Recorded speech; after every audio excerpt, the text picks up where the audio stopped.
In the first faith chapter, we looked at a decision that Adam and Eve had to make: trust God or trust their own reason. And there were a lot of reasons to trust their reason. The snake said that it wouldn't kill them. The snake said it would make them wise, and the fruit looked delicious.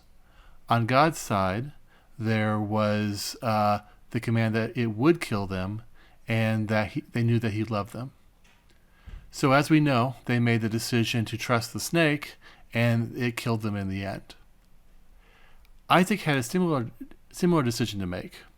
Genesis 26:1-6 says, "Now there was a famine in the land besides the previous famine that had occurred in the days of Abraham.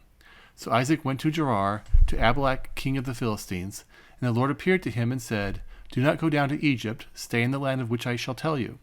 Sojourn in this land, and I will be with you and bless you, for to you and to your descendants I will give all these lands, and I will establish the oath which I swore to your father Abraham. And I will multiply your descendants as the stars of heaven, and will give your descendants all these lands.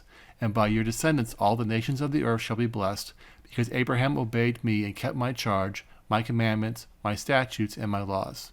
So Isaac lived in Gerar." So Isaac had a tough decision to make.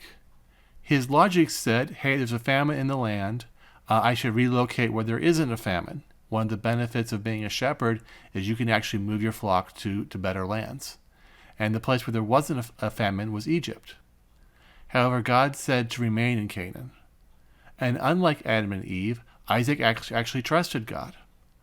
But we should understand the risk of his decision. He was risking losing all that he owned. But more than that, he was also risking his life. There was no safety net in this time period. He didn't have a whole lot of family in the area, so if things went bad, he was totally on his own. But not only that, he had a family and he had many workers that depended upon him as well.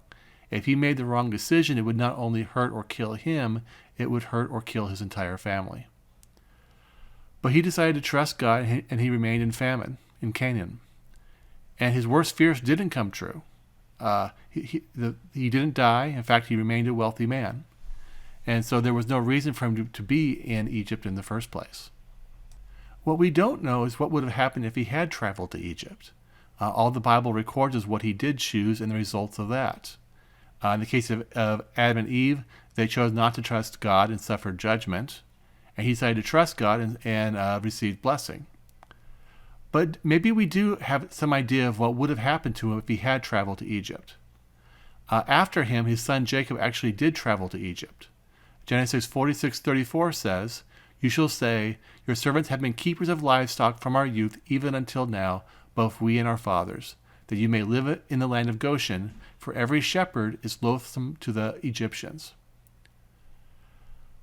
So we saw from this that the Egyptians really didn't like shepherds. They viewed them as lesser people, and they would have no problem mistreating them. Jacob and his family was protected, however, because Joseph was second in command of all of Egypt. But even so, future generations didn't know Joseph, and they turned them into slaves. So Isaac very easily could have gone to Egypt, not had the protection of Joseph, and he and everyone that depended upon him could have been turned into slaves. He didn't know this, but he avoided this entirely by just trusting God in faith. And that really is the point of faith. We don't have to be this super genius that can foresee all things. We can instead rely on the omniscient, omnipotent God that does know all things, and let him guide us through the pitfalls and paths of life.